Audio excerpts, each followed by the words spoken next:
I think his character's really an important character because he carries a level of guilt and responsibility for the things he's had to do. And he's somebody who's MI6. So normally you see, again, MI6, they're doing things without regard because that's their job, where he's somebody who understands that it's not black or white, that everybody really is fighting for what they believe is right. And even the side that's the good side is doing awful things. So it's like there is no good side, there is no bad side. Everybody's just, everyone's a human being, and the cost of life in this profession, which is crazy that it's a profession, but the cost of life is so high, and so he carries a lot of like responsibility and humanity in that. And I think that even though he's like sort of cold and steely, I think that you see that, and that's it's fun. And he's also like really funny. I think the loneliness from him living up in the mountains by himself in this tiny little house has made him lonely. So he's like, the scenes with him, I think, are kind of funny and fun, even though they're very intense, because he's just like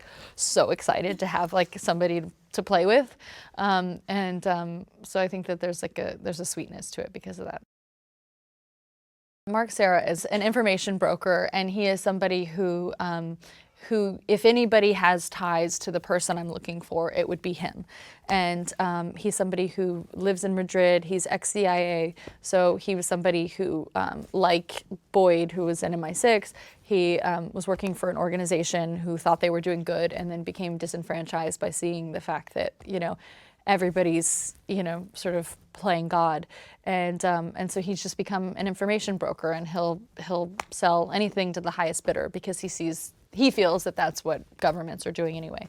And so he's somebody that I have to get close with in order to find out the thing I'm looking for. But also my character Stephanie is not being honest about who she is. She's posing as a different assassin named Petra Reuter. And so everybody's sort of, it's a cat and mouse with Sarah, because you don't know who knows what.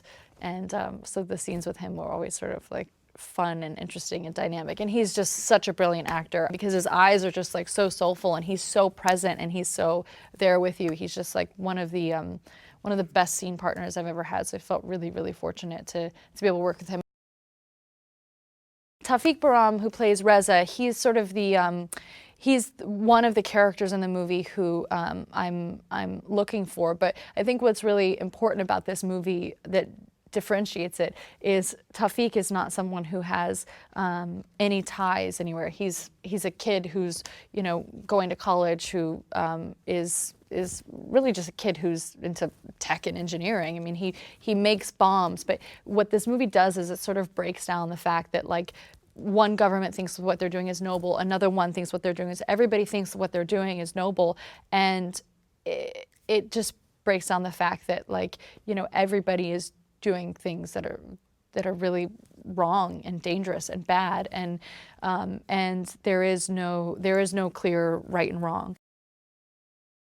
The car chase, maybe it's my favorite scene in the movie. I've never seen this in a movie, but Reed wanted to keep the camera and the audience in the car with her. So if you'll notice in this movie, the way that Reed shoots and the way that Sean Bobbitt shoots the movie is that the audience is trapped with Stephanie. So as an audience member, you're not watching this movie just like sitting back with your popcorn and Milk Duds and just enjoying the show. You feel like you are the character, and that was intentional, that you were like, you're uncomfortable for most of the movie because it's like, if you were thrown into this, how would you feel? So you are so with the character, you're living with her as her.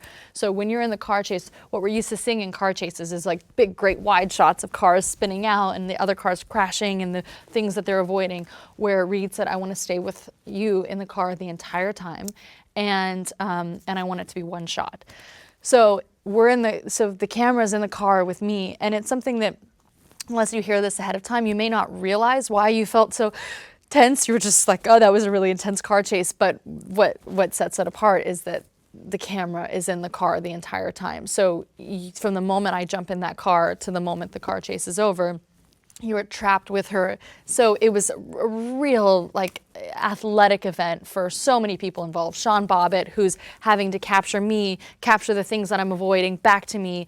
And the timing, no matter how much you choreograph it, it's still, you've got explosions, you've got gunshots, you've got cars, you've got stunt people, you've got so many things that you're trying to capture and then avoid. Our driver, who's actually driving the car. So it looks like I'm driving the car, but there's actually a pod. I'm in a pod. It's a car, but they've rigged it like a pod. So there's a driver on top of the car in like this seat, and he's got a helmet on, and he is actually controlling my wheel.